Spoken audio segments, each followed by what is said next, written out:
Boa noite a todas e todos, sejam bem-vindos e bem-vindas a mais uma mesa redonda do nosso 10º Encontro Estadual de História da AMPU Bahia. Hoje peço desculpa pelo atraso que nós tivemos no início da nossa atividade, mas é que estamos com um probleminha na conexão com o professor Cancela, Francisco Cancela, da UNEB, estávamos aqui tentando resolver coisas, né, da internet, coisas da nossa lenta conexão, apesar de nos venderem uma super conexões, não sei quantos megabytes, mas na hora do vamos ver, né, é isso que nós temos, é o nosso capitalismo. Bom, então vamos dar início à nossa mesa sobre populações indígenas e negras no Brasil, entre resistências e lutas. Nós vamos iniciar com a professora. Assim, antes, me desculpem, eu vou justificar a ausência do professor Ricardo Ventura, da Fiocruz, que, infelizmente, por problemas de saúde na família, não vai poder comparecer a esta mesa. Infelizmente, né, nós havíamos contato com ele, ele havia confirmado presença, mas nesses últimos dias ocorreu um problema que ele não vai poder participar. Então, eu vou trazer... E, por esse motivo, nós como comissão organizadora, estamos aqui para mediar, garantir a nossa mesa, já que a professora Luísa aceitou o convite, desde já agradecendo a ela e ao professor Cancela por aceitarem participar, né, desse convite nosso, de contribuir com essa importante mesa, essa importante discussão, ainda mais na conjuntura em que estamos vivendo, de ataques aos direitos sociais, aos direitos humanos, aos direitos das populações indígenas e aos direitos das populações afro-brasileiras no Brasil atual. Então, desde já, convidar a professora Luísa Nascimento dos Reis. Ela é bem-vinda, professora. Olá, boa noite. Boa noite. Farei uma apresentação. Ela é professora atualmente da Universidade Federal de Pernambuco, de História da África. Dentro da AMPU, é coordenadora nacional do GT, de História da África, filiada também à Associação Brasileira de Pesquisadores Negros. A professora é formada na Universidade Estadual de Santa Cruz, mestre e doutora pelo Programa Multidisciplinar de Pós-Graduação em Estudos Étnicos e Africanos da UFBA, da Universidade Federal da Bahia, e é uma professora que tem uma larga experiência, uma larga militância também no estudo da África e sobre estudo intelectuais, relações Brasil-África, intercâmbio acadêmico e cultural, e tenho certeza que vai dar uma importante contribuição para a noite de hoje. Estaremos atentos à sua fala, professora. E professor Francisco Cancela acabou de entrar, boa noite, seja bem-vindo também à nossa mesa. Professor Francisco Cancela é professor da UNEB, campus de Eunápolis. O professor também já esteve na diretoria da AMPU Bahia, junto comigo, em outras diretorias, tem contribuído bastante, é professor doutor pela Universidade Federal da Bahia, um especialista em história indígena, tem dado importantes contribuições também acadêmicas e também na militância política, na atuação junto aos movimentos sociais, assim como a professora Luísa Reis. E é uma honra para nós contar com vocês dois aqui na mesa dessa noite. Vamos dar início se o professor Cancela quiser dar as boas-vindas. Você está com o microfone fechado. Ok. Boa noite a todos e todas. Peço desculpa pelo atraso. Tecnologia não é uma coisa fácil, tem horas que trava, né? O computador não funcionava de jeito nenhum.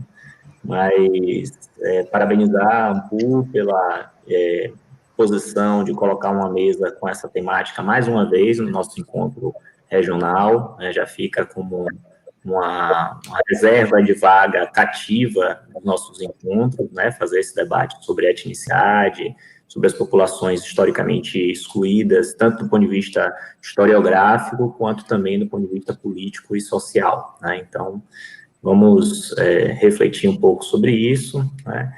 Ainda que houve uma inesperada inversão de papéis, né? Mas acho que dá para a gente fazer alguma reflexão interessante.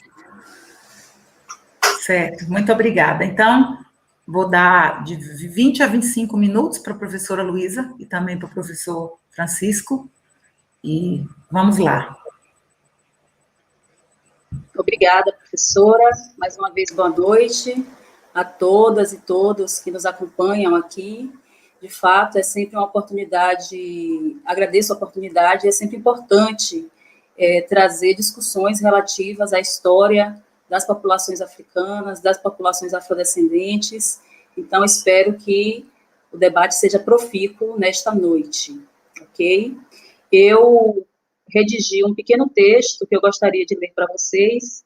Não se preocupem que pretendo refletir, inclusive, sobre o papel da leitura e dos livros. Então, vamos lá. Se houver qualquer... a professora Cleide me chama se houver qualquer questão, porque eu não vou ficar vendo a tela, eu vou ver a tela do texto, ok? Então, vamos lá. Nossos passos vêm de longe, sempre dizia a socióloga e ex-ministra da Igualdade Racial, Luísa Bairros. Se pensarmos bem, nossos passos vêm desde a África, naquelas terras onde a vida humana tomou sentido e existência, homens e mulheres da pele forte inventaram a roda da vida. Quando dizemos que a África é o berço da humanidade, isso não pode ser uma retórica vazia. Foram necessários muitos e muitos e muitos e muitos passos para chegarmos até aqui. Nestes incontáveis passos, de muitos caminhos e descaminhos, está a história da própria humanidade. Eu compreendo, embora não justifique, todo o esforço dos historiadores e historiadoras em forçar a história africana, criando heróis e mitos fundadores que povoaram a história nacionalista que emergiu naqueles anos imediatamente após as independências africanas.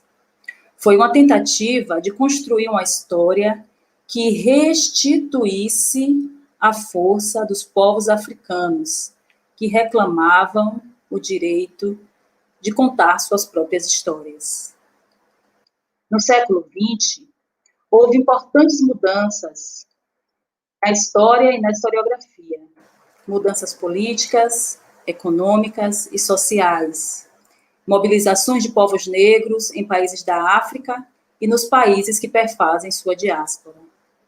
A história e outras ciências humanas e sociais passaram a considerar, paulatina e lentamente, povos negros e indígenas em suas pesquisas, que foram curiosamente chamados de, abre aspas, novos sujeitos da história, fecha aspas.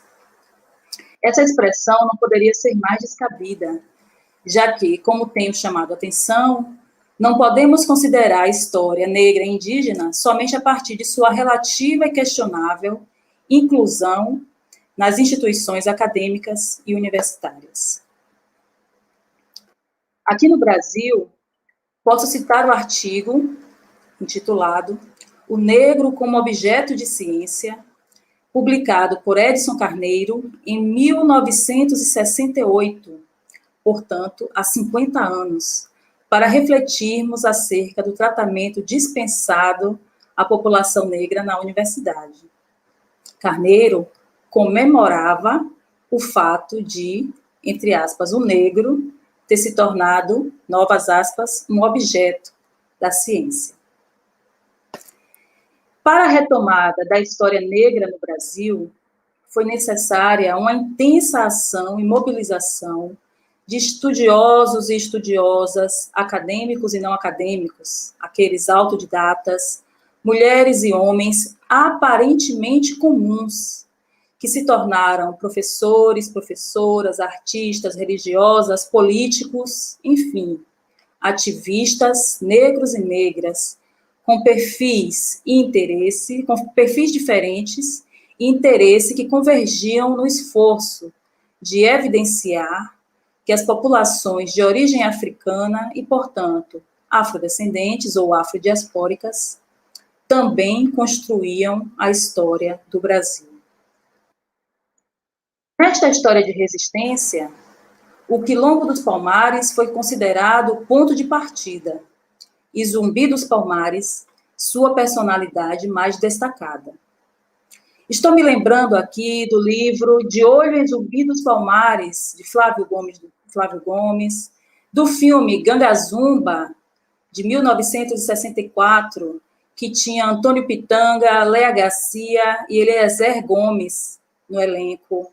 Estou me lembrando da música Zumbi, de Jorge Benjor, de 1974, aquela que diz: eu quero ver quando o zumbi chegar.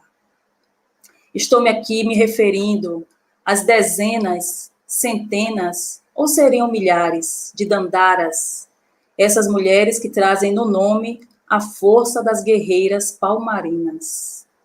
Enfim, dos quadrinhos de Marcelo de Salete, no seu livro Angola Janga, acaso vocês já sentiram como a música Coisa Número 4, do maestro pernambucano Moacir Santos, pode nos transportar para um ambiente de alternância entre a perseguição e a calmaria, tal qual a saga de muitos quilombolas? E por que pouco ou quase nada conseguimos encontrar da atriz Luísa Maranhão, que emprestou seu corpo para dar vida a Dandara no cinema e encantou e foi premiada no primeiro Festival Mundial de Artes Negras no Senegal em 1966. Quantos e quantas mais se inspiraram na história de Palmares que ainda não prestamos a devida atenção? Embora eu já conhecesse o poema de Abdias do Nascimento, intitulado Escalando a Serra da Barriga, aquele no qual ele compartilha seu encontro e seu compromisso com as terras daqueles guerreiros, o poema começa assim: eis aqui o chão ancestral, debaixo dos meus pés, seu coração pulsa.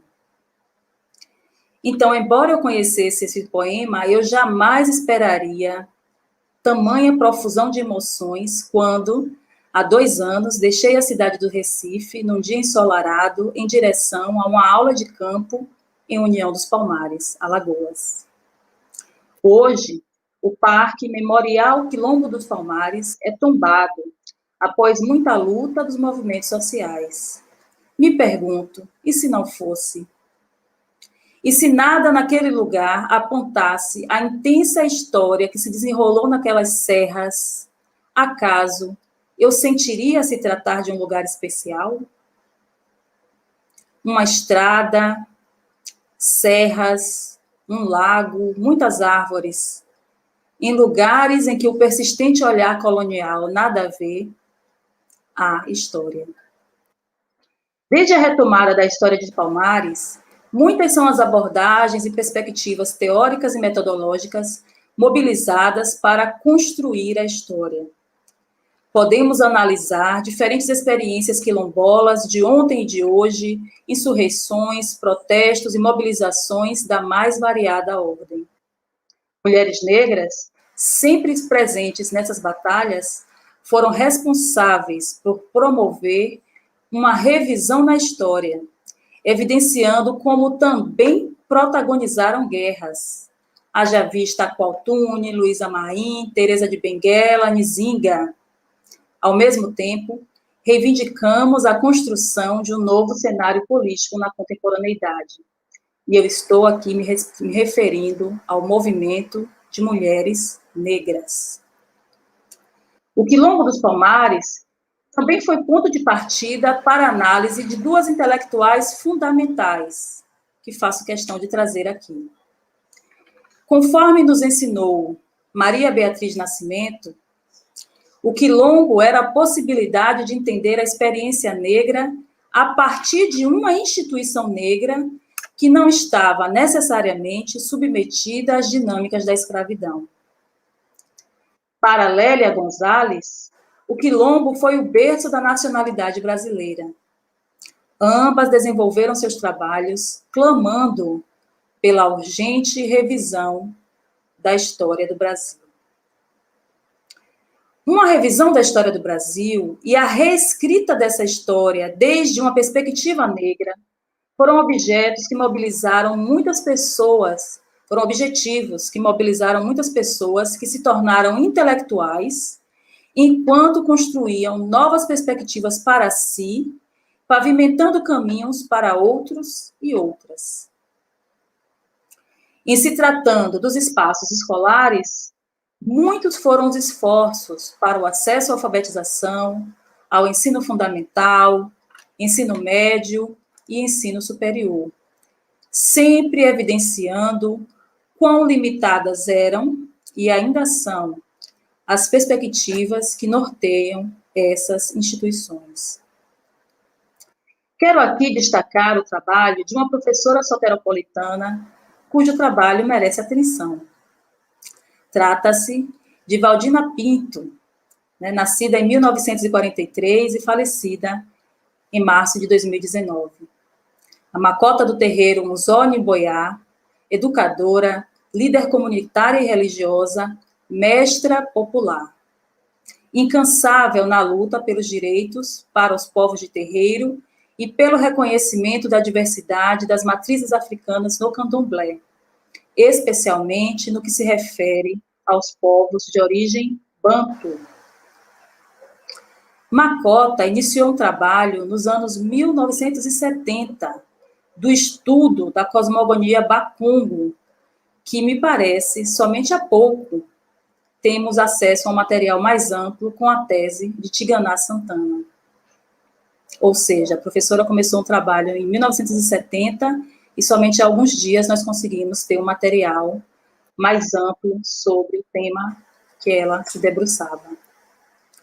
Tive a oportunidade de realizar uma entrevista com a professora Valdina em 2014, quando realizava minha pesquisa de doutorado. Quem a conheceu, mesmo que por pouco, sabe que essa mestra fazia jus àquele ditado que diz: quando um anciã se vai, leva consigo uma biblioteca. Valdina, Macota Valdina Pinto, escreveu muito pouco em relação ao conhecimento que construiu ao longo da vida, mas escreveu. Acaso sabiam que ela publicou poemas nos anos 90, num livro intitulado Poetas da Negritude, refletindo sobre seu despertar no candomblé? Publicou ainda no segundo Encontro de Nações de Candomblé, quando apresentou suas considerações sobre a cosmogonia Bakongo. Sabemos que não será fácil um trabalho de construção da biografia de uma personalidade como essa. Desde já, trabalho indispensável a ser realizado. Para isso, será necessário dialogar com as pessoas que conviveu e que foram transformadas por essa presença. Neste precioso exemplo da história da Macota Valdina Pinto, eu quero chamar a atenção para o fato de que, para construir a história da resistência negra no Brasil, há que se considerar todos e todas que se movimentaram e se mobilizaram para questionar e recolocar diferentes aspectos da experiência negra. E isso inclui recuperar seus pensamentos, ações, emoções, escritos. Dentre as diversas personalidades que já foram citadas ao longo desta breve apresentação, posso perguntar quantos textos, trechos ou obras completas vocês já leram? Em relação à escrita, devo dizer que todo o esforço desempenhado por cada um ou uma dos africanos ou africanas ou afrodescendentes para deixar registros por escrito deve ser objeto de nossa atenção e de nossa cuidadosa leitura. Esses textos trazem consigo muitos desafios, às vezes, desafios de uma vida inteira. Para aqueles que reclamam, quando uma professora doutora se propõe a ler, eu lhes digo que nesses 20 anos de estudo e trabalho na universidade, nós precisamos ler, reler e ler novamente. Eu sempre que posso leio. Me refiro à leitura em voz alta, em bom tom, para que os ouvintes e as ouvintes possam compreender e sentir as palavras. Todos aqui, com seus TCCs, dissertações, teses e livros, devem saber que escrever não é uma tarefa fácil.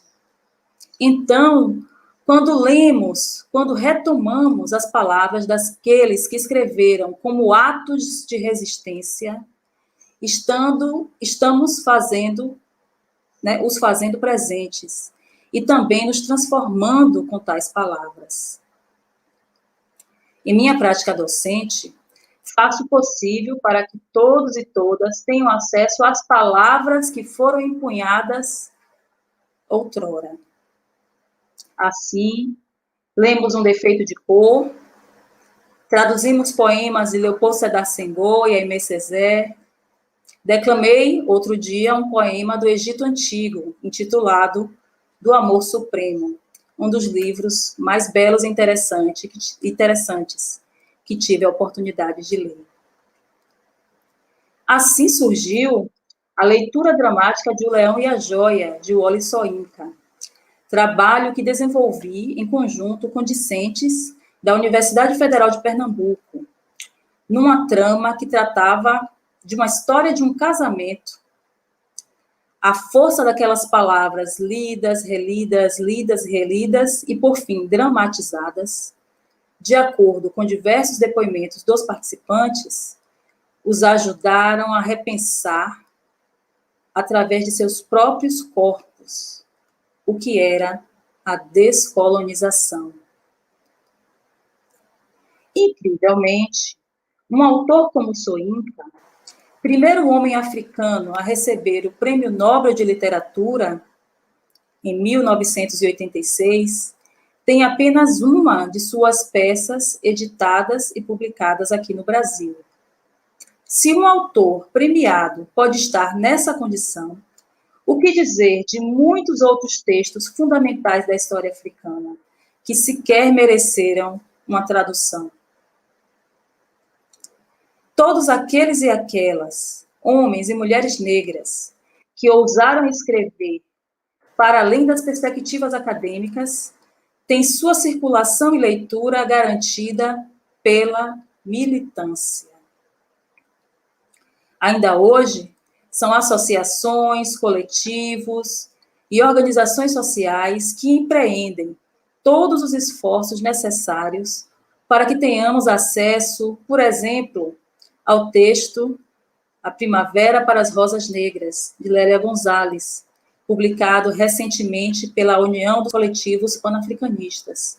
Ou ainda posso citar aqui o livro Assata Saku, Escritos, publicado pela organização Reaja ou Será Morto, Reaja ou Será Morto. O que venho tentando demonstrar ao longo dessa exposição é que a história da população negra ainda não foi escrita. Os passos dados nas últimas décadas e o significativo incremento verificado na pesquisa acadêmica brasileira ainda não refletem o que foi a experiência negra de 5 séculos no Brasil. Menos ainda a história africana. Neste trabalho, para o qual temos que envidar todos os esforços necessários, é imprescindível considerar o pensamento, emoções e as ações daqueles homens e mulheres que nas últimas décadas ousaram se movimentar, desafiando as instituições, indo além do que lhes era proposto e pavimentando o nosso caminho para que hoje estejamos aqui. A história está com as pessoas que se tornaram quilombolas em sua luta pela recolocação das populações negras no Brasil. Eu fico por aqui.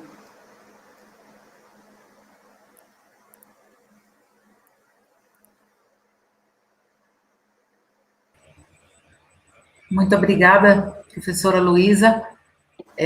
Eu, como professora de História do Brasil, ao ouvir a sua fala, sempre um assunto que eu sempre instigo com os meus alunos também, sobre as inconfidências mineira e baiana, e como elas são tratadas pela historiografia, pelos livros didáticos, como a nacionalidade, a nação, o Estado construíram esses símbolos, né, e como nós negligenciamos e simplesmente sequer lembramos os nomes desses heróis da Inconfidência Baiana, né, enquanto Tiradentes foi colocado nessa posição, né, de mártir, Luiz Gonzaga das Virgens, Manuel Faustino, João de Deus, estão esquecidos, né, na história, e não por nós, historiadores e historiadoras que defendemos, né, homens que já falavam sobre a desigualdade racial, já reivindicavam, né, que brancos, pretos e pardos fossem tratados como iguais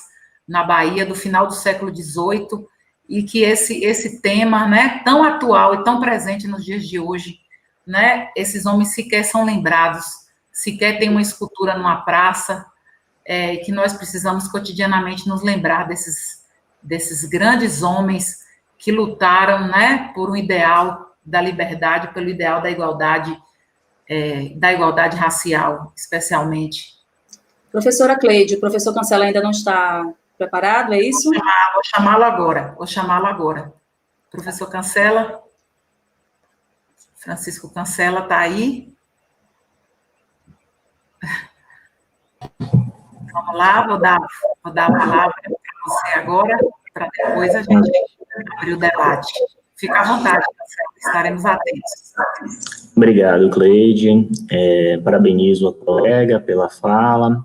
Importante registrar que minha função inicial era de mediador do debate, e pelo problema que levou à ausência do professor Ricardo, acabei que eu assumi um papel improvisado, digamos assim, de colaborar com essa discussão.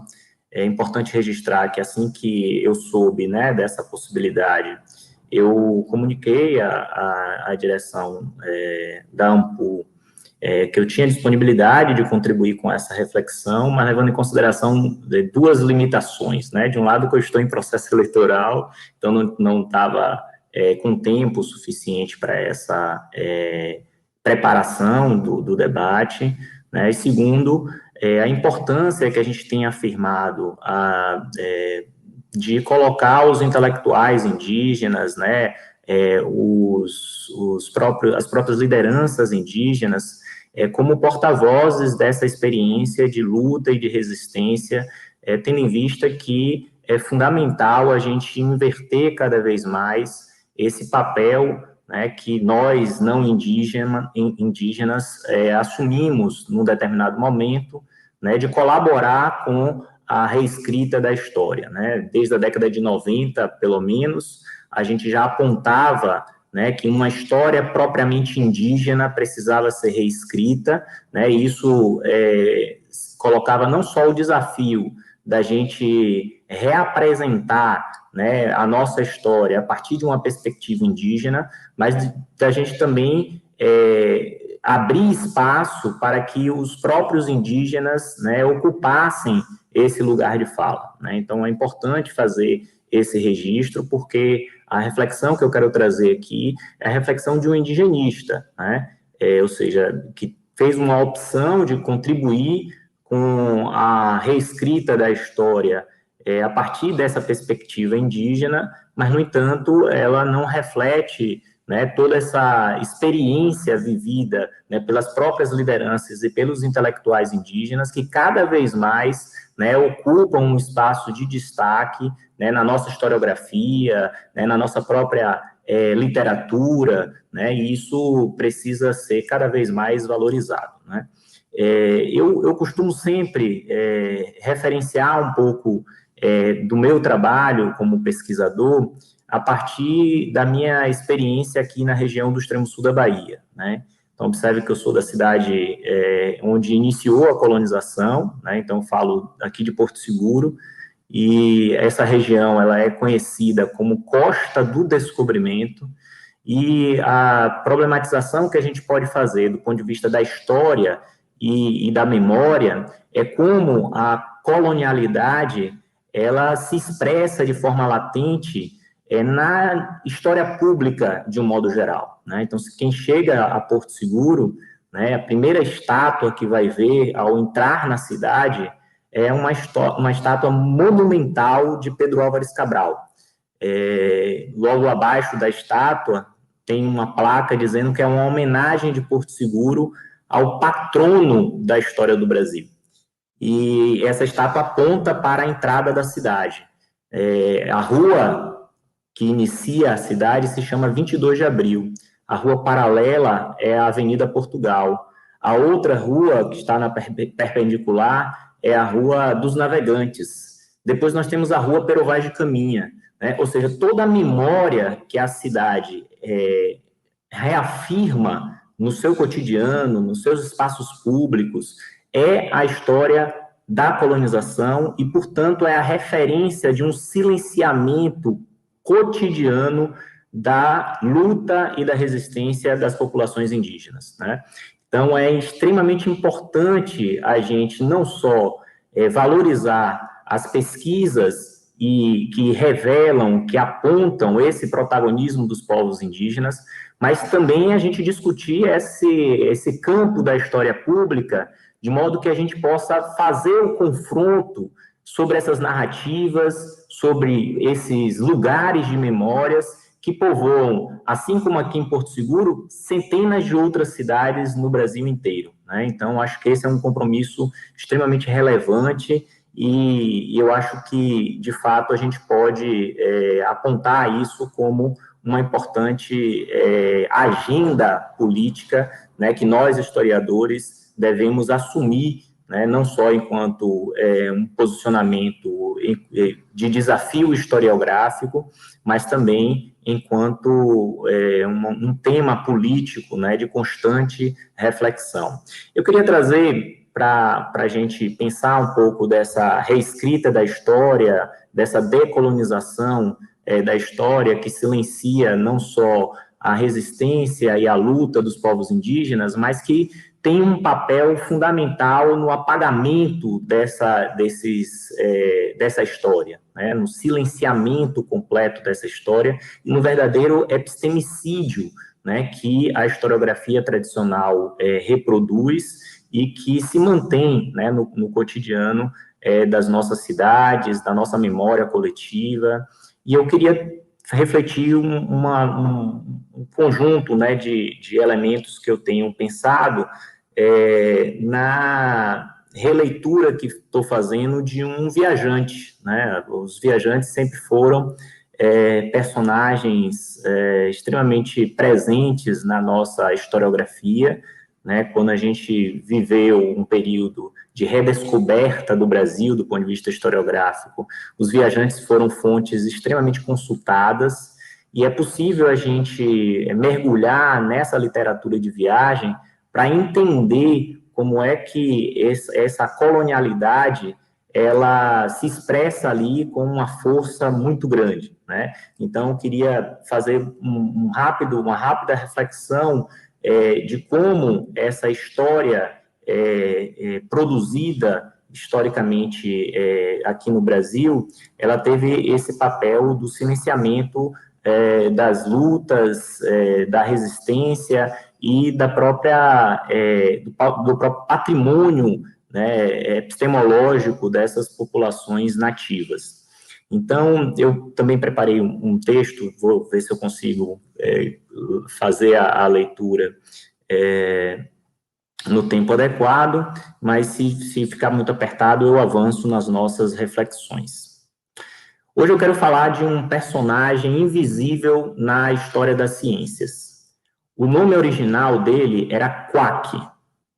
Pouco se sabe sobre sua trajetória de vida individual. Como vários indígenas do Brasil, ao longo do período colonial, sua vida foi profundamente marcada pelos inúmeros contatos com as frentes de expansão econômica, territorial e cultural movidas pelo processo de ocidentalização.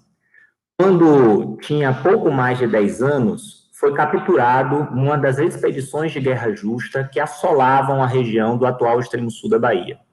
Depois de ser arrancado de sua família e de seu território, certamente numa experiência violenta e assassina, ele foi entregue ao ouvidor José Marcelino da Cunha, que o deixou aos cuidados do professor de gramática da vila de Porto Seguro, chamado Antônio Joaquim Moreira de Pinho. Para demarcar sua entrada na sociedade luso-brasileira, foi batizado no rito católico e recebeu o nome de Joaquim. Em meados do ano de 1816, o destino do pequeno Botocudo mudaria mais uma vez. Um ilustre visitante chegaria à vila de Porto Seguro e, juntamente com sua comitiva, se hospedaria no antigo convento dos jesuítas, onde residia o professor Antônio e o Botocudo Joaquim. Tratava-se do príncipe Maximiliano de Wied-Nevide, que desde o dia 4 de agosto de 1815 empreendia uma viagem naturalista pela costa oriental brasileira, em busca de várias tribos dos primitivos habitantes e de larga cintura de florestas virgens que abrigavam aquela região. Encantado com o jovem Botocudo, Maximiliano fez um acordo para comprá-lo. Trocou um cavalo e uma espingarda e ainda presenteou o professor com um belo e raro binóculo. A partir daquele momento, Quack passava a integrar a expedição naturalista do príncipe Maximiliano, tornando-se um dos mais importantes membros daquela expedição. O nome de Quack foi citado 19 vezes no relato de viagem do príncipe naturalista, publicado pela primeira vez em 1820. Em todas as passagens, o indígena é expressamente identificado como uma importante fonte de informação, especialmente para confrontar dados equivocados que circulavam na Europa sobre a história e cultura dos povos indígenas no Brasil. Na narrativa naturalista produzida pelo príncipe viajante, o Botocudo conta, afirma, discorda e até mesmo desmente obras de renomados autores europeus. Mas a principal participação de Quack não se limitou, obviamente, a transmitir informações etnológicas, linguísticas ou históricas dos povos originários. Ele também contribuiu com a própria produção do conhecimento naturalista, atuando de forma ativa na coleta de espécimes e na classificação de plantas e animais. Quack, contudo, não estava sozinho.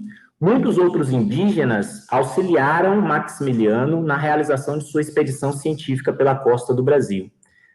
Eles foram muitos e ocuparam diferentes posições na viagem. Alguns eram índios livres, já considerados civilizados, moradores das vilas ou soldados dos destacamentos militares. Outros eram escravizados e tinham sido capturados na recente declaração de guerra justa autorizada pelo príncipe Dom João VI. Alguns tiveram seus nomes registrados, como o jovem indígena Aó, descrito pelo príncipe como meu Botocudo, ou outro jovem Botocudo chamado Bureta. Outros, porém, ficaram no anonimato, sendo apenas identificados genericamente como nossos índios ou como nosso Puri. Todos, sem sombra de dúvida, colaboraram diretamente para a realização da expedição, desempenhando funções de soldado, guias, remadores, coletores, informantes e mediadores culturais. No entanto, apesar de terem contribuído com a produção do conhecimento da expedição, os nativos foram sistematicamente silenciados, inferiorizados, objetificados e, sem sombra de dúvida, muito explorados. É possível fazer uma revisão dessa literatura de viagem numa perspectiva de uma leitura decolonial da própria história natural. É possível demonstrar a participação das populações indígenas na produção do conhecimento durante essas expedições, identificando a centralidade que os saberes e fazeres indígenas ocuparam na viabilização da própria experiência científica do príncipe Maximiliano, cuja reflexão que a gente pode fazer destaca os mecanismos de silenciamento e os processos de epistemicídios produzidos pela sociedade europeia. Então, é possível também decolonizar o acervo produzido por essas expedições, destacando as potencialidades da retomada do patrimônio epistemológico e cultural registrado por esses viajantes, potencializando, inclusive, a própria ação contemporânea destes povos originários. E aí cabe só uma abertura de um parênteses para revelar o quanto isso não é apenas um exercício acadêmico reflexivo. Atualmente, aqui no extremo sul da Bahia, os Pataxó estão consolidando um processo de retomada linguística, né, através de um longo processo de pesquisa, de mobilização, de envolvimento da comunidade, e uma das fontes desse processo de retomada linguística foram justamente esses viajantes que passaram por aqui no século XIX. Né? Então, há a possibilidade dessa apropriação desse conhecimento que foi, durante muito tempo, retirado enquanto um patrimônio dessas populações, e essas mesmas populações, atualmente, nesse protagonismo da afirmação de sua identidade, dos direitos perante o Estado Nacional, né, usam essa apropriação como um instrumento importante para a sua luta contemporânea. Ao empreender sua viagem científica, Maximiliano procurou investigar o que ele chamava de coisas estranhas e novas relacionadas aos habitantes originais. A sua preocupação com o estudo dos povos indígenas estava assentada na busca pelo elo perdido da evolução humana. Deste modo, o príncipe se alinhou às preferências científicas de seu tempo, que buscava identificar vários estágios da evolução humana com a perspectiva eurocêntrica, evolucionista e excludente. Né? E nesse contexto, Botocudo, como já apontava Manuela Carneiro da Cunha, se tornou uma espécie de referência, né? um paradigma para explicar esse processo evolutivo, né, da sociedade humana. Para uma releitura do relato do príncipe naturalista, que destaque o lugar e o papel dos povos indígenas na viagem científica, não basta inventariar os dados etnográficos produzidos. O exercício básico necessário é repensar a própria produção do conhecimento durante a experiência científica. Este exercício exige um duplo desafio. De um lado, a crítica ao modelo interpretativo tradicional da história das ciências, que, inspirado no trabalho de Baceja, entre outros, explica o surgimento e a difusão da ciência moderna a partir da Europa ocidental, e transforma os próprios viajantes naturalistas do século XIX como uma espécie de símbolos icônicos, né, da aventura do conhecimento, né, e que produzem uma consciência planetária, basicamente eurocêntrica, e do outro, uma postura epistemológica que permita identificar o papel que estes empreendimentos científicos tiveram e ainda têm na reprodução da colonialidade do saber e do poder, pautada na inferiorização do outro não europeu, que resulta na produção de leituras, sentidos e sentimentos sobre o mundo, com o objetivo de legitimar a suposta superioridade europeia, além de invalidar as formas de pensar, agir e produzir conhecimento nas sociedades nativas. No campo historiográfico, vale levar em consideração as novas abordagens produzidas pela nova história social e cultural das ciências, que desde a década de 80 tem revisado, né, essa trajetória da história científica, como uma interpretação crítica sobre os processos de produção do saber nas expedições científicas europeias, os novos estudos têm demonstrado que o trabalho científico era mais coletivo que individual, pois, para levar a cabo uma viagem exploratória, era preciso montar uma ampla, diversificada e eficaz equipe para servir de apoio ao trabalho de campo. Da coleta à preparação dos espécimes, os naturalistas contavam com o auxílio de profissionais especializados, como desenhistas, caçadores, jardineiros, geralmente trazidos da Europa, que contribuíam diretamente com a produção científica. Além disso, contavam com o apoio de outros especialistas. O engajamento da população local era fundamental para viabilizar o empreendimento científico. De acordo com Brony, embora os habitantes locais tenham sido deixados de fora da história, tem se tornado cada vez mais óbvio para os historiadores que os naturalistas europeus e norte-americanos não teriam conseguido atingir seus resultados sem o auxílio de residentes, guias e mateiros. Abdadia, por sua vez, afirma que a população nativa dos territórios investigados era solicitada a colaborar de maneira efetiva no desenrolar prático da viagem e no reconhecimento da geografia e da própria ciência da natureza. Com isso, é importante afirmar que parcela significativa do saber produzido pelas viagens científicas era resultado das formas de pensar, agir e produzir conhecimento das populações locais, sobretudo das populações indígenas. Com essa perspectiva, torna-se mais fácil propor uma interpretação da história das viagens científicas a partir também de uma perspectiva da nova história dos povos indígenas, resultado de mudanças teóricas e metodológicas ocorrido no campo da história e da antropologia, bem como do campo da intensa mobilização e luta dos povos indígenas em defesa dos direitos fundamentais, como terra e educação diferenciada, a escrita de uma nova história dos índios no Brasil começa a se consolidar entre as décadas de 70 e 90. De acordo com John Monteiro, este campo de pesquisa tem por objetivo, abre aspas, recuperar o papel histórico de atores nativos na formação das sociedades e culturas do continente e repensar o significado da história a partir da experiência e da memória das populações que não registravam ou registravam pouco o seu passado através da escrita. Sendo assim, preocupado com o protagonismo dos índios na história, o olhar do historiador comprometido com este novo paradigma historiográfico se desloca da atuação isolada do viajante europeu para a presença e participação dos povos indígenas nas expedições científicas, buscando identificar e problematizar a contribuição indígena na formação do que se convencionou chamar de ciência moderna.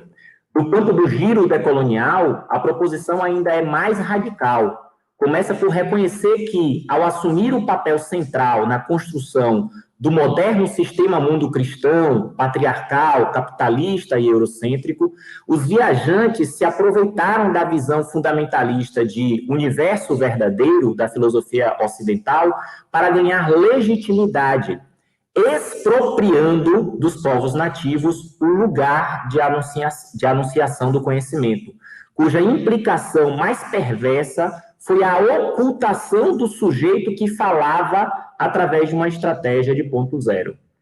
Esta ação direta contra o sujeito não ocidental produziu verdadeiros epistemicídios que sustentaram e ainda sustentam o que Maldonado Torres chamou de racismo epistêmicos, uma forma de racismo que desconsidera a capacidade epistêmica de certos grupos de pessoas, podendo, entre aspas, estar baseado na metafísica ou na ontologia, mas seus resultados são, no entanto, o mesmo: a evasão do reconhecimento dos outros como seres humanos totalmente completos.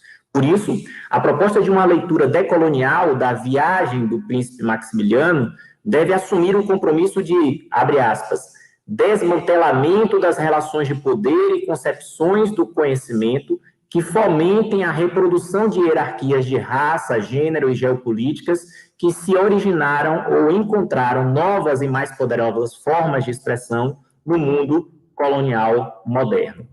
E aí, obviamente que não dá para a gente apresentar todos esses elementos dessa minha reflexão, mas eu queria destacar alguns pontos importantes, né?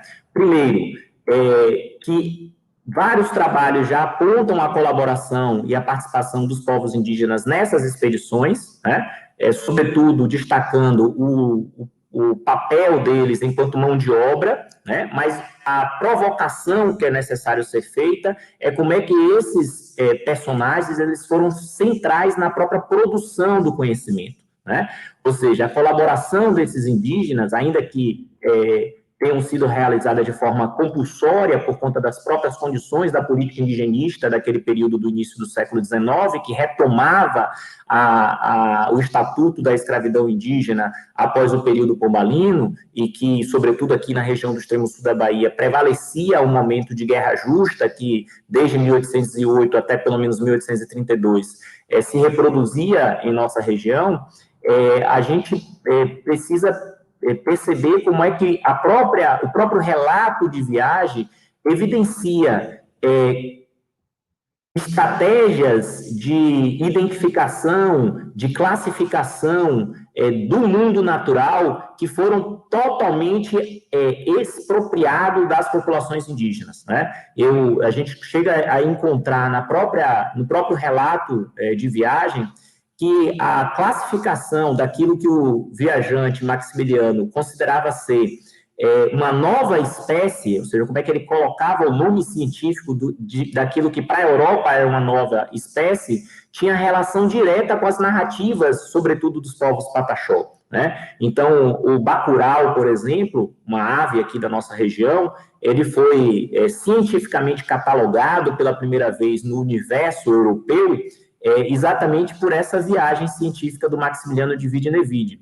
E o bacurau é um pássaro que voa muito alto e que ele canta muito nas noites de lua cheia. E há uma narrativa pataxó que explica por que o bacurau e uma outra ave chamada mãe da lua, por que eles são pássaros que cantam muito à noite, né? E essa história é a história de dois indígenas, um homem e uma mulher, que tinham se apaixonado, mas que eles rompem um acordo que eles tinham feito, e acaba que eles se transformam em pássaros, né? E eles voltam a namorar toda a noite de lua cheia.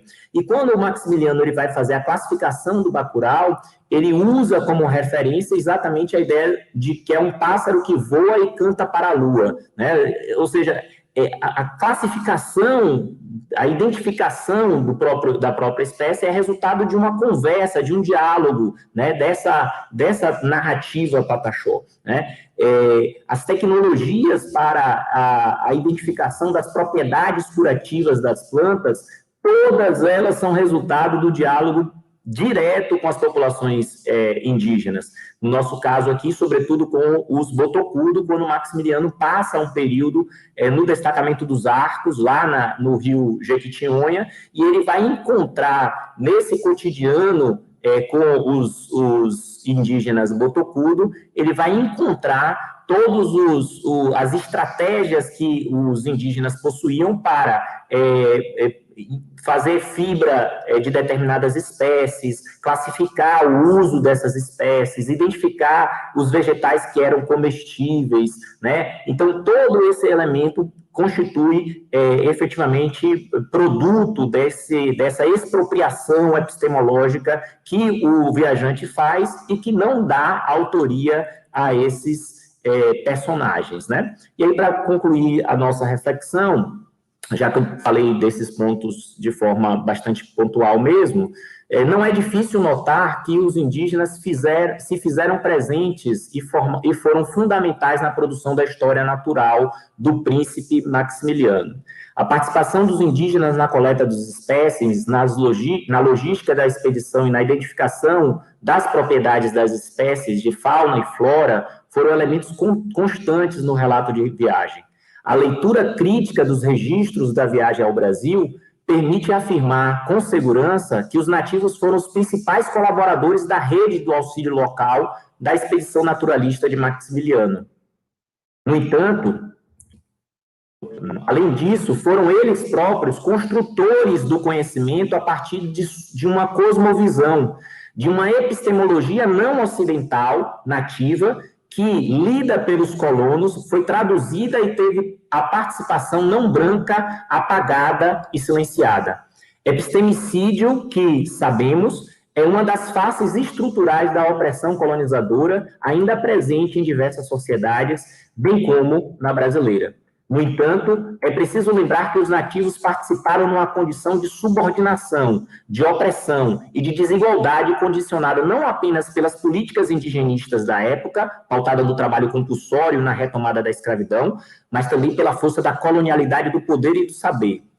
E, ainda assim, se considerarmos a possibilidade de produzir conhecimentos, mesmo em situações de extrema opressão, obviamente um conhecimento palatável ao homem branco e devidamente selecionado pelos nativos, como uma faceta que a ação da colonização tratou de apagar, há ainda tantos outros aspectos de potente forma de resistência e sobrevivência, modos de vida, costumes e cosmovisão nativa em jogo nas histórias a serem contadas. E aí a proposta central, né, que um estudo como esse revela, é que nós temos o grande desafio dentro dessa agenda da nova história indígena de revelar esse protagonismo das populações nativas, não só do ponto de vista das suas estratégias de sobrevivência, mas como é que a própria participação numa expedição como essa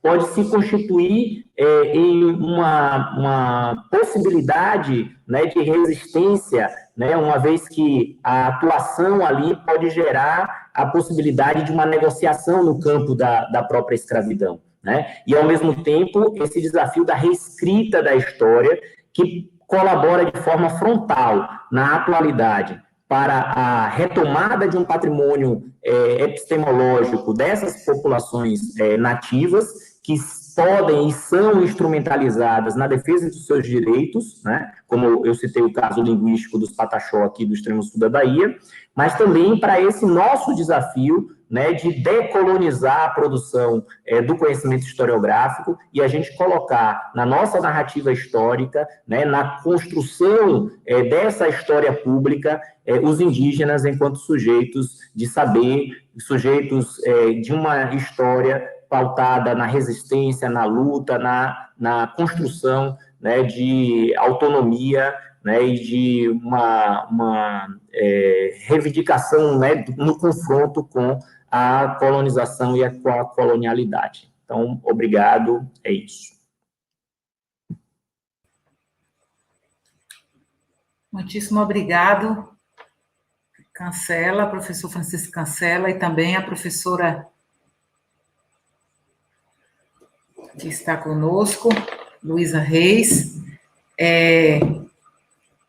Bom, a gente está aberto, várias pessoas comentando aí no chat do YouTube. Eu sei que a gente fica aqui na sala, para quem não sabe, quem está aqui, né, não fica vendo o que vocês estão escrevendo, mas muitas pessoas dizendo que as falas oportunas, importantes, imprescindíveis, necessárias, né, belas abordagens, excelentes reflexões e algumas perguntas. As pessoas já podem mandar perguntas aí para a gente pelo chat, para a gente poder ampliar aqui o debate, a discussão, ampliar ainda mais a partir das falas da professora Luísa e do professor Cancela. Bom, já tem uma pergunta para Cancela, está aí na tela, Cancela, do professor Adi Oliveira, sobre o pensar decolonial, como a interculturalidade crítica pelas pedagogias decoloniais podem colaborar para o ensino de história indígena.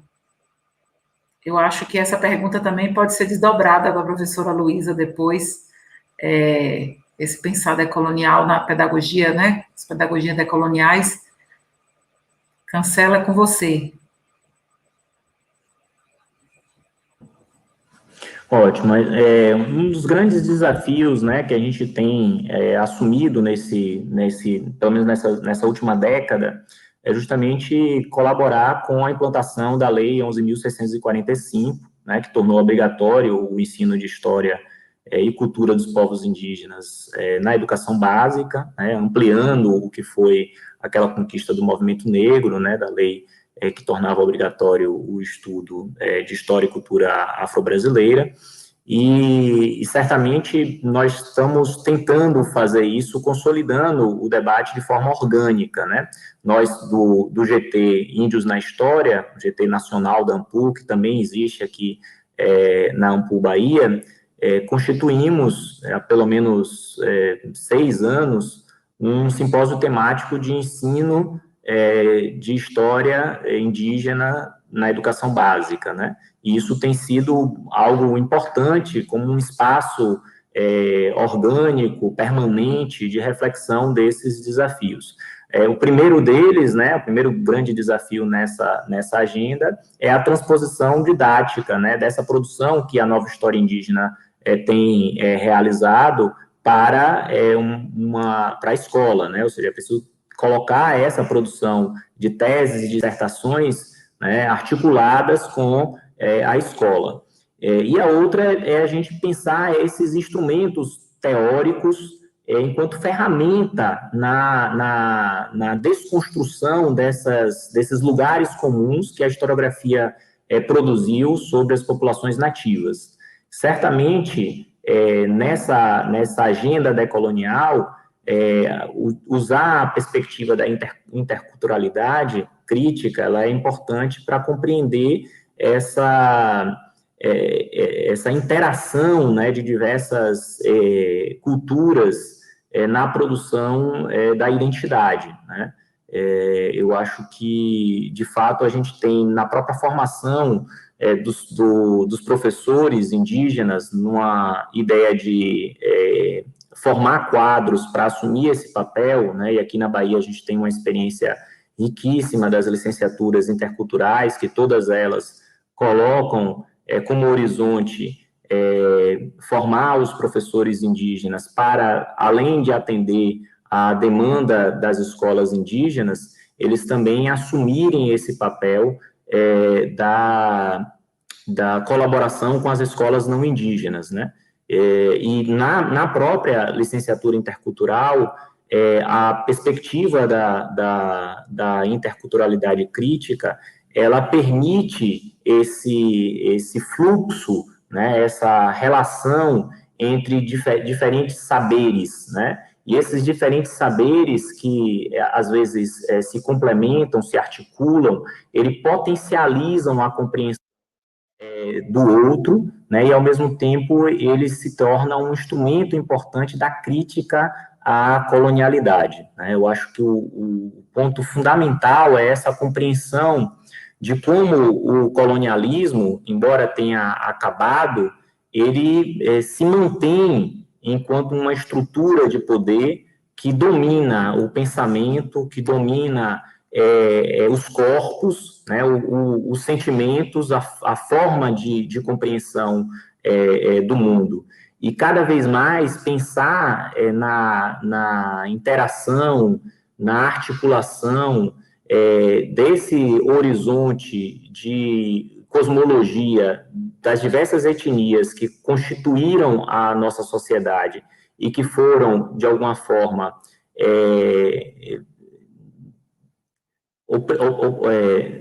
vítima, não vou usar vítimas porque é uma palavra muito marcada, mas que foram, de alguma forma, objeto dessa ação da colonialidade, né, para nós um instrumento importante de afirmação, né?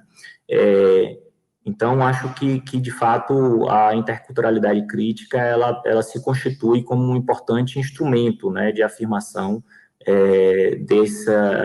dessa possibilidade de uma educação que vai contemplar a discussão étnico-racial e colaborar, sobretudo, no caso da história indígena, não só para eliminar esse vazio que existe, né, do silenciamento da presença dos indígenas enquanto sujeitos da história, mas de compreender como é que essas populações, elas produziram não só narrativas e memórias sobre a própria história, mas um conjunto, né, de patrimônio epistemológico que foram sistematicamente silenciados.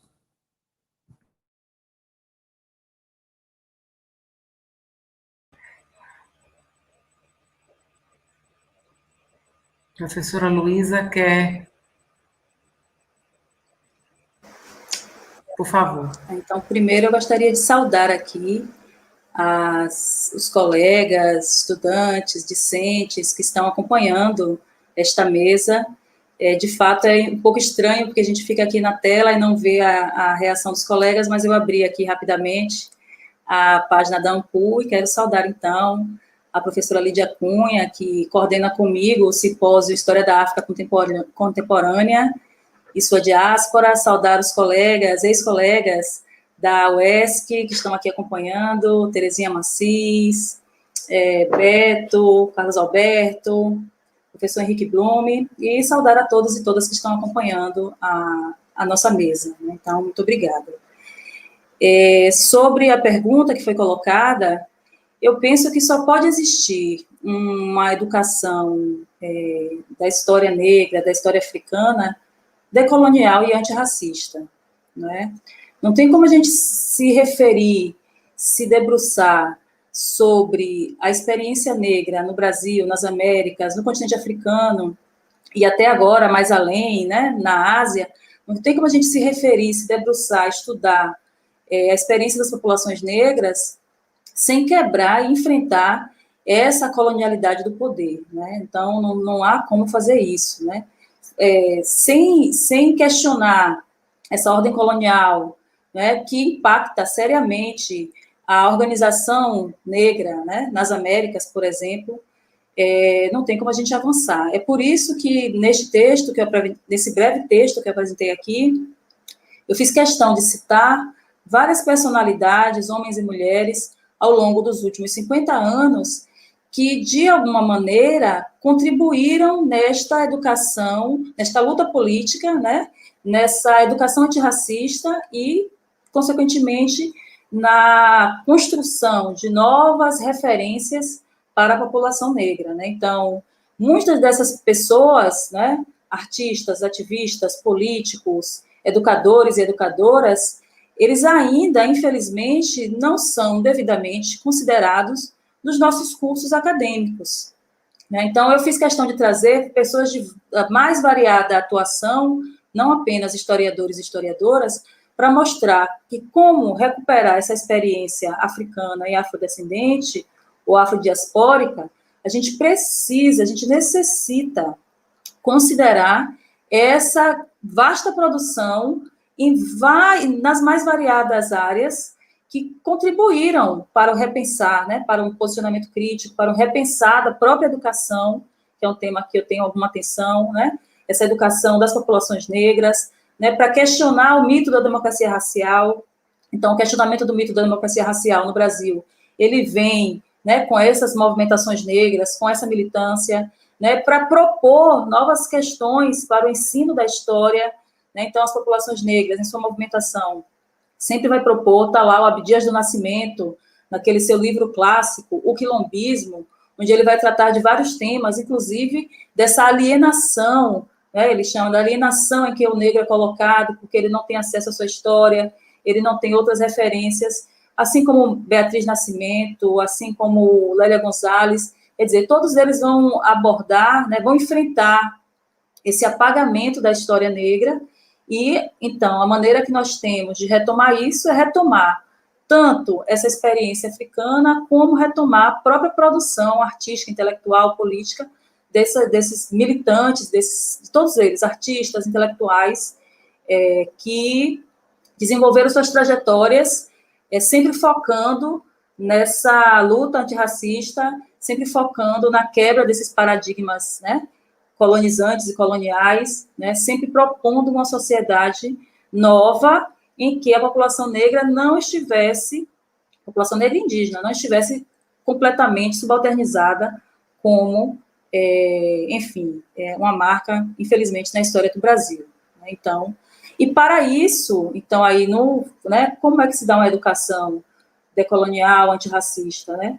Então, eu tenho trabalhado particularmente, né, com a circulação e já caminhando para a tradução de textos de autores e autoras fundamentais da história negra, sejam africanos, sejam afrodescendentes, porque é muito estranho, né? Só pode ser explicado pelo racismo estrutural e epistêmico, que intelectuais de renomada trajetória ainda não tenham seus textos disponíveis, por exemplo, aqui no Brasil. Então, eu citei o caso de Wole Soyinka, que é um dramaturgo nigeriano, né, vivo, está lá na África do Sul, tem uma vasta obra entre montagens teatrais, ensaios de crítica literária, poemas, contos, memórias. E Soyinka foi o primeiro homem africano premiado com o Nobel de Literatura, em 1986, né? E Soyinka só tinha um livro traduzido aqui no Brasil. E Soyinka é um intelectual que manteve conexões com o Brasil, ele conheceu intelectuais brasileiros ou que estavam no Brasil, ele, certo tempo, dialogou com Pierre Berger, certo tempo dialogou com Abdias do Nascimento, veio várias vezes ao Brasil. Então, é muito estranho que o intelectual desse porte e com essa história não tenha seus textos traduzidos e que circulem aqui no Brasil, né? Então, isso, do meu ponto de vista, só revela como nós, que estamos nas universidades, ainda precisamos prestar atenção para a circulação, ou seja, trazer para as universidades essa contribuição que esses intelectuais, artistas, políticos, ativistas, que vai ser construída ao longo dessas últimas décadas, quer dizer, são textos fundamentais e que a gente ainda não tem acesso, né? Então, a gente precisa quebrar com essa lógica de ler e somente o que está disponível, porque o que está disponível nem sempre é o mais interessante. Obviamente que a gente já tem um repertório vasto aí na produção acadêmica brasileira, mas eu estou dizendo que para a história dos últimos 50 anos, dos últimos 60 anos, temos que considerar essa produção que não está necessariamente dentro das universidades, né? E que ela é fundamental para a gente compreender esse pensamento, essa mobilização negra de modo mais amplo, né? Então, agora é importante salientar que essa prática, essa prática de leitura, por isso que eu me propus aqui a ler, que não é uma coisa muito comum, a gente fazer leituras, né, em mesas, né, mas eu tenho cada vez mais prestado atenção no ato de ler, como isso é rico, enriquecedor, como trazer as palavras tal qual elas foram colocadas, é muito importante, porque elas têm um ritmo, elas têm um sentido, elas causam um determinado sentimento, né, elas provocam reflexões que muitas vezes a gente tem perdido, exatamente porque a gente não tem recuperado esses textos, que estou chamando de textos fundamentais da história negra, seja africana, seja afrodiaspórica, né? Então, daí, como eu disse, meus alunos, meus discentes, já sabem que a gente vai ler em algum momento. A gente conseguiu ler Um Defeito de Cor, que é um texto literário que tem quase mil páginas. Nós dividimos e conseguimos ler todo esse texto, então toda a turma comemorou, porque a gente conseguiu ler aquele texto e discutir, né? A gente leu o Wole Soyinka, que eu vou comentar logo mais. Então, a gente lê poemas, a gente tem traduzido, é preciso quebrar também com essa lógica de que a gente...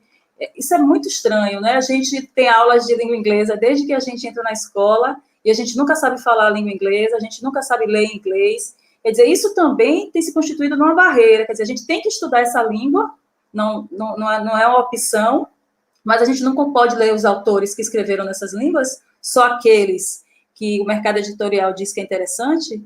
Então, então a gente precisa quebrar isso também, a gente precisa avançar nesse sentido para que a gente tenha acesso às várias produções aí riquíssimas e que são bem contundentes nesse questionamento da colonialidade do poder, nesse questionamento, né, dessa ordem, desse poder ainda colonizador, ainda colonial, né, e enfim, né, na construção de outras possibilidades para esses povos que foram colonizados, né, como nós e como os povos africanos, e por aí vai.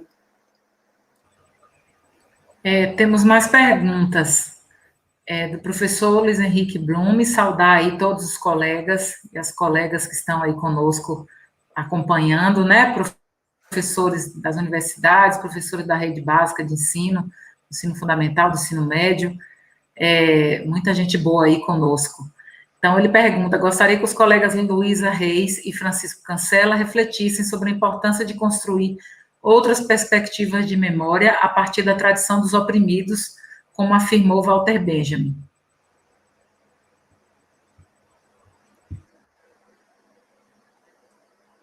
Ele vai responder agora? Você pode começar, Cancela, já que Luísa terminou, aí a gente vai rodando, fazendo a mesa, né? Legal. Eu vou aproveitar a mesma perspectiva da Luísa para falar dos colegas que estão aqui no chat, né, nos comentários. Uma pena a gente não poder se encontrar. Ampu, né, além do espaço de reflexão historiográfica, é um espaço da convivência, né? É o momento que a gente encontra nossos colegas, nossas colegas, e a gente compartilha nossas experiências. Então, é uma pena que nessas condições sanitárias, né, a gente está vivenciando uma experiência remota, né, mas o calor humano, nosso afeto com os nossos colegas nos coloca também sempre essa alegria, né, de fazer história. Então, colegas como Sandra, Luiz, Beto, Rodrigo, Jocineide, que estava aqui, Lina, enfim, todos esses colegas nossos aqui da Bahia, que sempre nos acompanham e a gente sempre troca muito afeto nos nossos encontros, né? Os colegas da Ampu, das diversas diretorias, né? É muito bom a gente se encontrar por aqui. Eu acho que esse tema da memória, e já vou articular com a outra questão que também surgiu aqui nos comentários, que é a questão do patrimônio, eu acho que é um dos temas centrais que a gente precisa debater, né? Acho que está na nossa agenda política, por isso que eu fiz uma fala inicial apontando também as reflexões no campo da história pública, né? Então, fazer o debate da memória, discutir patrimônio, é o que pode conectar essa nossa atuação acadêmica, né, que está nos livros, que está nas teses, que está nas dissertações, nos nossos artigos científicos, mas que deve se constituir também numa história pública, né, que se expressa nos museus, que se expressa nos monumentos, que se expressa nas narrativas, nos lugares de memória da cidade. Né? Eu acho que nós precisamos fazer esse enfrentamento agora como uma agenda mesmo institucional e política da comunidade dos historiadores, né? Primeiro porque nós estamos numa guerra de memória declarada, né? O avanço neofascista no Brasil, a escalada do obscurantismo vinculada ao bolsonarismo, nos exige a tarefa de fazer o debate da memória, né?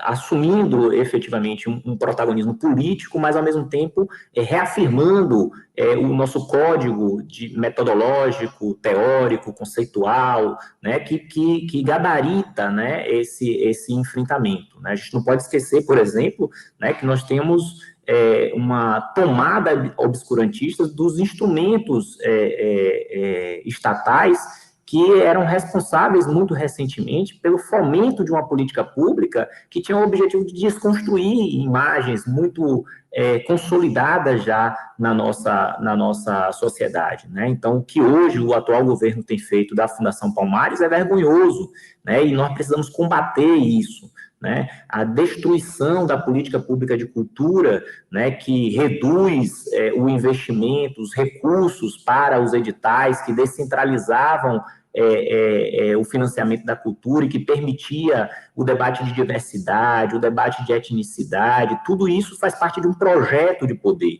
né? E esse projeto de poder, ele usa a memória, ele constrói uma narrativa que reafirma a colonialidade, né? Então, é um compromisso que está colocado para a gente na atualidade, né? E a gente precisa, né, fazer essas reflexões. Eu tenho, muito recentemente, eu fiz um trabalho aqui que era para poder enfrentar uma narrativa que existia na cidade de Porto Seguro de que não havia negros em Porto Seguro, né? Você pega os memorialistas locais, a gente vê em todas as narrativas a reprodução de uma ideia de que os negros só chegam em Porto Seguro na década de 70, com a abertura da BR, a falência da zona cacaueira, e só aí que os negros vão chegar, né? E isso de forma mais volumosa a partir da década de 90. E isso era muito curioso quando a gente via nessas narrativas essa afirmação. E aí tomamos o desafio de fazer um pouco da reflexão sobre esse lugar da memória da população afro-brasileira na cidade. Na prática, o que existiu foi que, como Porto Seguro, ele é tombado em 1968 e em 1973 é considerado um monumento nacional, a ideia que foi reproduzida para garantir o processo de patrimonialização da cidade é a ideia do descobrimento, né? Então, o que aconteceu? O processo de patrimonialização nada mais é do que a atribuição de valor sobre um determinado bem cultural, né? No caso específico, o bem cultural era a cidade do Porto Seguro. Essa atribuição de valor, ela naturalizou, né? Ela assegurou à cidade um lugar de destaque na história nacional por ter sido o início da colonização, né? Então, Porto Seguro ele é patrimonializado simplesmente pelo fato de ter sido aqui o lugar que chegou a esquadra de Pedro Álvares Cabral, né? Ou seja, é uma reafirmação de uma narrativa nacionalista num momento que era de ditadura militar, né? Ou seja, que tinha um contexto histórico favorável a essa afirmação de uma história nacional, que era eurocêntrico, né, um contexto de afirmação de uma perspectiva eurocêntrica, e a cidade vai se constituir enquanto um polo turístico exatamente nesse momento da patrimonialização da cidade. Então, a atração de Porto Seguro enquanto um centro turístico era simplesmente pelo fato de ser o lugar onde Cabral chegou. Por isso que as memórias que são incrustada na cidade, como eu falei no início, a estátua de Cabral, o nome das ruas, fazia parte desse projeto, né, de patrimonialização e de afirmação de uma memória do dominante, né? E o que é interessante, no próprio processo de patrimonialização, o primeiro documento anexo é a Carta de Pero Vaz de Caminha, né? E na Carta de Pero Vaz de Caminha, não há a presença dos negros. Há a presença dos europeus como centrais, como os protagonistas, há a presença de um índio que não existe mais, certo? E por isso que a cidade ela vai reproduzir esse silenciamento das populações indígenas, ou das populações negras, né? E aí o que a gente vai começar a fazer nessa pesquisa específica? A gente vai começar a vasculhar no Arquivo Público da Bahia, por exemplo, a gente chega a encontrar documentos que vai dizer, no século XVIII e XIX, a população de escravizados na Vila de Porto Seguro era de quase 30%. Já tem aí a quebra da narrativa, né? A gente tem uma igrejinha aqui que foi tombada pelo IPHAN como Igreja dos Jesuítas, que originalmente ela foi dos jesuítas. Mas a comunidade local chama de Igreja de São Benedito, né? E aí a gente foi vasculhar o porquê disso. A igreja, o patrimônio de esculturas devocionais da igreja é todo de santos negros ou de santos de negros, né? A imagem de São Benedito, de Santa Efigênia, de Nossa Senhora do Rosário dos Homens Pretos, né? De Nossa Senhora do Amparo, que era uma santa de devoção de irmandades de pardos, né? Então, veja que a igrejinha, na verdade, era um espaço das comunidades afro-brasileiras, desde o século XVIII. Só que na hora de fazer o tombamento de Porto Seguro, o IPHAN chega para reafirmar esse valor, que é o valor atribuído à cidade, como o ponto de partida da civilização brasileira, que só era boa porque era europeia. A igrejinha foi classificada como Igreja dos Jesuítas, sendo que a própria comunidade nativa ainda chamava a igreja de Igreja de São Benedito, né? Então, olha como esse debate da memória ele é extremamente importante, né? A gente precisa fazer esse enfrentamento, né? E num contexto como esse, a nossa obrigação, ela se amplia, né? E isso está articulado também com pensar as políticas de patrimônio, né? Ou seja, a gente precisa rediscutir as políticas de patrimônio para que a gente não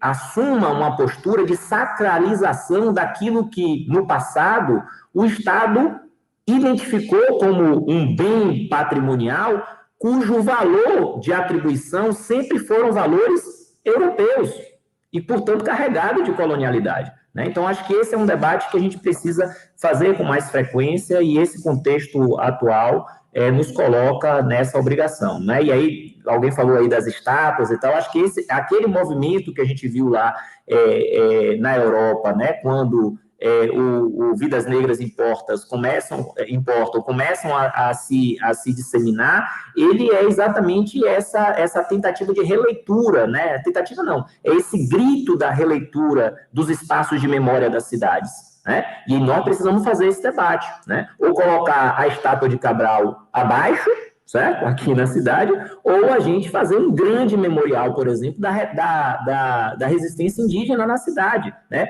3 vezes maior do que o Cabral, né? E quem sabe colocar na frente do Cabral para o Cabral ficar pequenininho, né? Ou seja, a gente precisa compreender que a memória é um campo de forças, né? E a gente precisa atuar na alteração dessa correlação de força para que a gente desconstrua esse poder, né, que a colonialidade ainda possui na construção da nossa memória coletiva.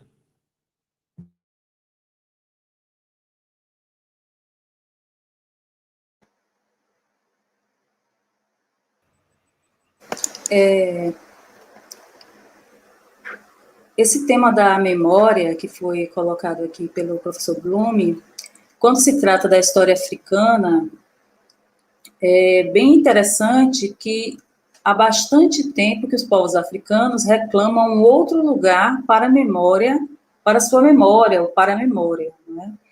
E essa construção dessa memória coletiva, dessa memória, né? Posso citar aqui Rampatebá, que foi o primeiro e talvez um dos mais importantes estudiosos, né? Está lá na coleção História Geral da África, disponível na internet para todos lerem, todas. Então, sempre houve uma colocação da memória, né? Uma reivindicação da memória, de modo diferente para os povos africanos e, consequentemente, também para os povos afro-brasileiros, né?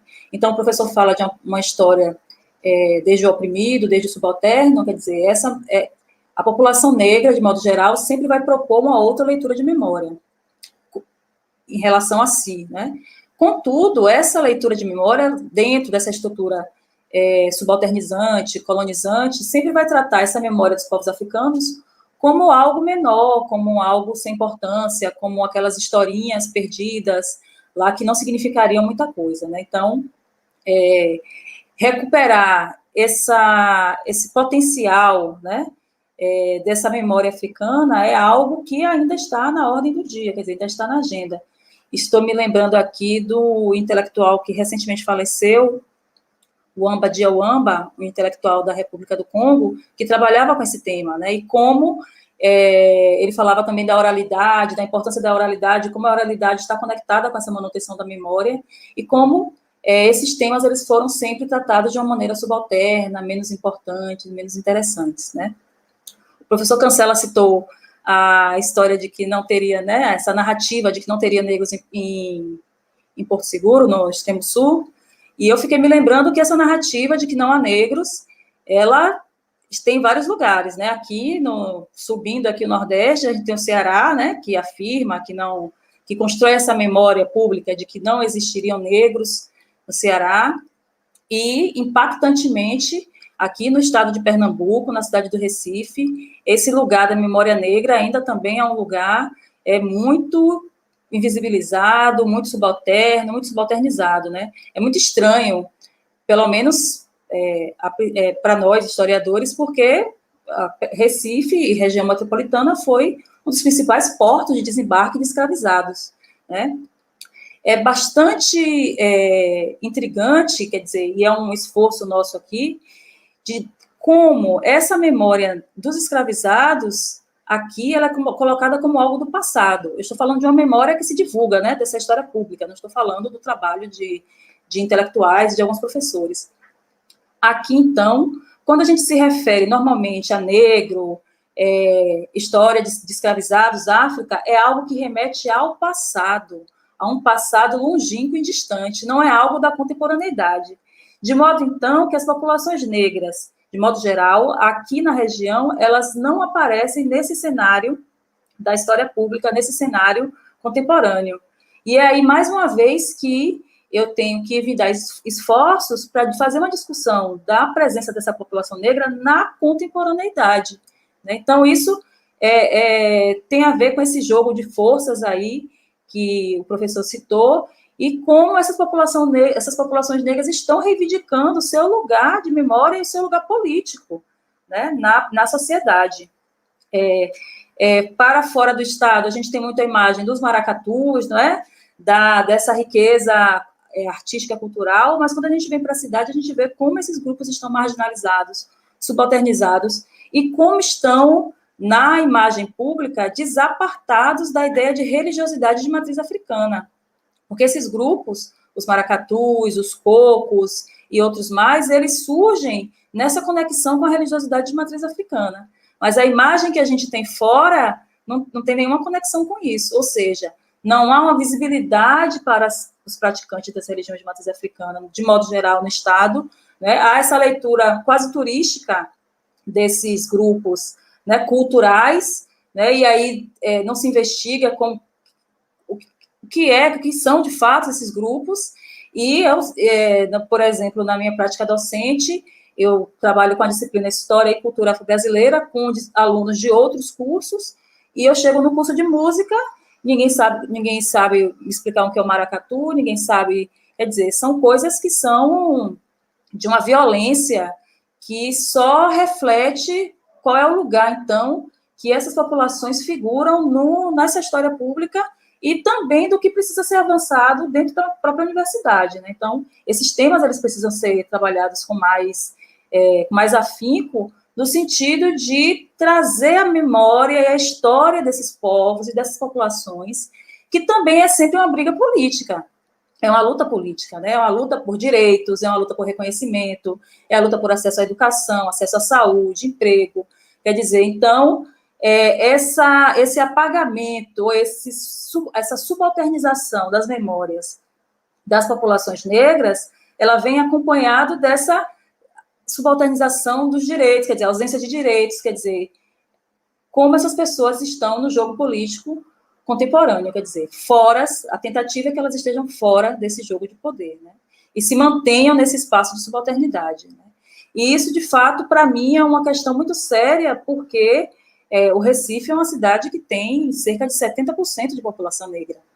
Embora, como eu tenho dito, não é essa imagem que se destaca na cidade. Então, aqui, obviamente, que contemporaneamente a gente tem uma grande movimentação em torno até desse debate contemporâneo, mas ainda a presença de pessoas negras em vários espaços, algo que já é muito mais comum na história da Bahia, de Salvador, especialmente, e da Bahia também, de modo mais amplo, aqui eu percebo que ainda temos muito que caminhar no sentido da inclusão efetiva de pessoas negras nos várias instituições e espaços da sociedade e numa recolocação da memória e da história dessas populações, desses grupos culturais, então, estou falando coletivos, né, mais amplos, no cenário político do Estado, né? Então, isso, de fato, é um desafio que me intriga bastante, e também por isso que eu desenvolvo um trabalho, logo mais eu comento a leitura dramática, mas eu quero comentar um trabalho, por exemplo, que eu tenho desenvolvido de pesquisa e de extensão sobre a obra e a vida, né, a trajetória de vida do maestro pernambucano Moacir Santos, que foi um maestro, ele faleceu em 2006, um homem que, enfim, começou a tocar desde muito cedo, desenvolveu uma obra fantástica, belíssima, foi para Hollywood, fez música para filmes, etc., e é uma personalidade desconhecida aqui no Estado. Vai ser conhecida por poucos núcleos, por poucos grupos, notadamente de músicos que gostam daquele tipo de música, que vão conhecer a obra de Moacir.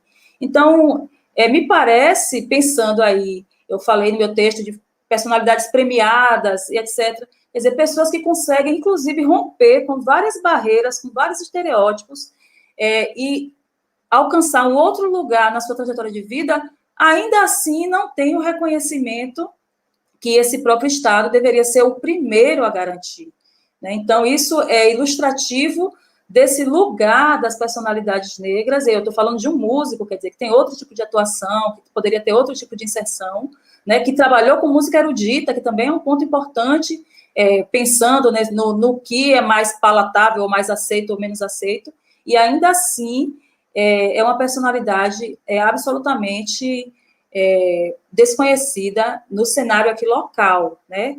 Quando a gente vai pensar no cenário nacional, mais ainda. Então, as memórias, o professor Francisco já falou, estão em disputa, né? Disputar memória significa disputar muitas outras coisas, e, sobretudo, um enfrentamento das desigualdades, né? Então, quem não tem a sua memória em destaque, normalmente é porque tem uma história de opressão, uma história aí, associada à colonialidade, à escravidão, e esses grupos, eles precisam discutir isso para conseguir dar alguns passos aí e alcançar tanto visibilidade como direitos, né? Porque o mais importante são direitos, garantias de direitos, né, para essas populações. Então, é um debate que, de fato, está na ordem do dia. A gente tem vivido um cenário contemporâneo muito polarizado, inclusive pessoas que não são desses grupos subalternizados reclamando memória, como se estivessem aí, na verdade, não estão reconhecendo que sempre foram contemplados por uma memória nacional, né? E aí esses grupos de um lado e de outro discutindo, mas as populações subalternizadas estão avançando, sim. E esse exemplo aí do questionamento das estátuas, do questionamento, né? São exemplos de que não dá mais para passar por determinados monumentos sem questionar a violência que esses monumentos imprimem em determinados grupos, né? Então, nós temos que questionar e temos que entrar nesse debate mesmo, porque as populações que normalmente não têm a sua memória em destaque são aquelas que já estão sendo subalternizadas economicamente, historicamente, culturalmente, religiosamente, e por aí vai.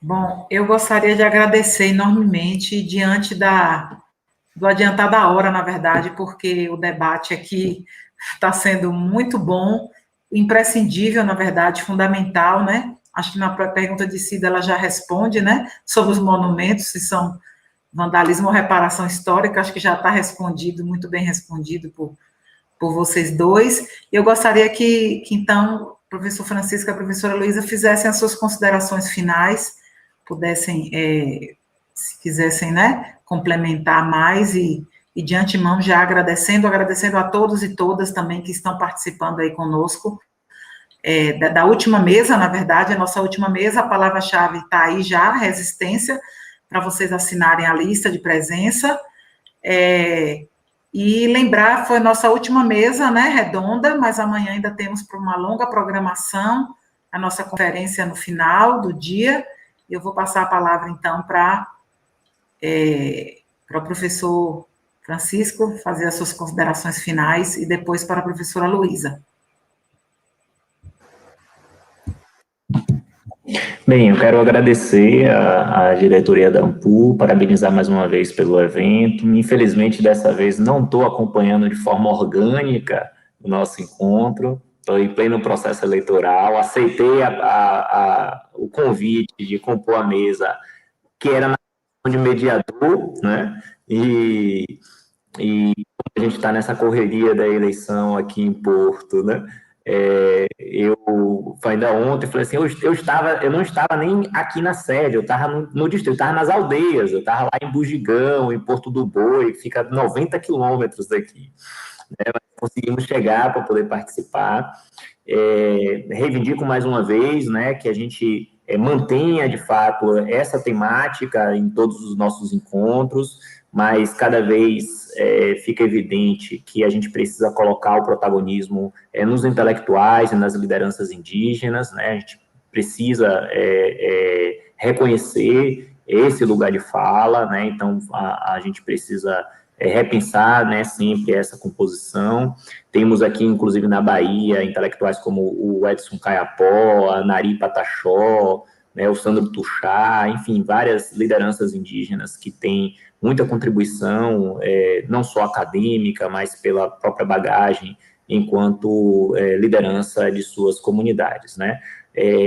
Agradecer a Luísa por esse momento de partilha, né? Muito bom a gente conversar sobre essa relação direta, né, da nossa atuação enquanto pesquisadores, enquanto professores, e a luta que a gente estabelece no cotidiano para construir uma sociedade que seja antirracista, que combata o racismo e que, de fato, apresente um outro projeto societário. Saudar os inúmeros colegas que estão aí nos acompanhando, Nora, Clóvis, Sávio, enfim, um monte de gente da minha geração de graduação, colegas de universidade, colegas de militância, colegas da AMPU, né, Serginho, que eu vi aqui também, e a Cleide, né, muito legal a gente estar mais uma vez juntos e juntas em um encontro estadual.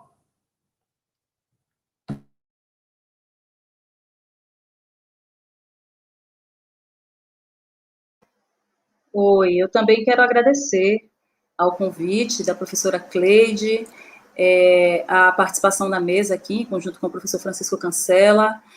De fato, esses momentos, esses debates, eles são fundamentais para a história contemporânea, né? Não há mais como pensar em organizar alguma atividade de história, né, sem considerar os temas da história africana, afro-brasileira e indígena, né? Então, são debates, inclusive que estão na ordem do dia e que estamos aí clamando e construindo, né, uma educação mais comprometida, um ensino de história mais comprometido com o combate ao racismo, né, com o protagonismo da população indígena, com a revisão dessa história indígena, africana, afro-brasileira, né, com o estímulo a leituras e enfim, novos conceitos que, enfim, consigam enfrentar essa sociedade tão desigual e tão, enfim, tão subalternizante, né? Apareceu uma pergunta aqui no chat sobre a leitura dramática. Como nós já estamos com o nosso tempo avançado, eu vou convidar nosso público aqui a conhecer a página do projeto, que é no perfil do Instagram, @Projeto África 70, com K, África com K, @Projeto África 70, onde, enfim, temos lives lá, temos publicações sobre esse projeto, que foi a leitura dramática do livro O Leão e a Joia, de Wole Soyinka, que é o dramaturgo nigeriano, e convido também a conhecer a página do perfil do outro projeto, que é o Moacir Santos, o FPE. Então, esse projeto Moacir Santos, nós ainda temos o desafio agora em novembro de realizar um seminário com intelectuais, artistas, a produção dos estudantes, conectando várias pessoas aí para trabalhar, celebrar, divulgar e viver a obra do maestro Moacir Santos. Então, mais uma vez, quero agradecer aos colegas que estão aí no chat. Não citei o professor Denilson e a professora Jocineide, que estão aí conosco no Simpósio de História da África Contemporânea. Agradecer a AMPU pelo convite e fazer votos, né, de que a AMPU continue envidando esforços para contemplar esse debate, enfim, na sua agenda sempre, né, que a gente avance aí nos temas, nas questões, nas pautas, nas publicações, e que cada vez mais a gente, de fato, construa uma história mais comprometida com as populações, no caso aqui da Bahia, né, em que nós não podemos deixar de falar nunca das populações de matriz africana e de matriz indígena. Então, muito obrigada a todos por essa oportunidade, a todos e todas, e, enfim, até uma próxima oportunidade para continuarmos a conversa. Muito obrigada, gente, mais uma vez, um debate, um desafio para todos nós, um debate realmente imprescindível, e contamos com a presença de vocês todos e todas amanhã, a nossa programação, no nosso último dia de encontro, que infelizmente não pôde ser presencial, né, temos que relembrar a pandemia e a morte de milhares de brasileiros e brasileiras em função desse desgoverno que está aí, né, mas, de qualquer maneira, estamos aqui comprovando que a história é necessária, a história é importante, estamos estamos aqui compartilhando conhecimento, mostramos que produzimos conhecimento sério, importante, imprescindível, como conhecimento da história das populações indígenas, negras, africanas e afro-brasileiras. Muito obrigada, uma boa noite, um bom descanso para todos vocês. Forte abraço, Cancela, Luísa e a todo mundo.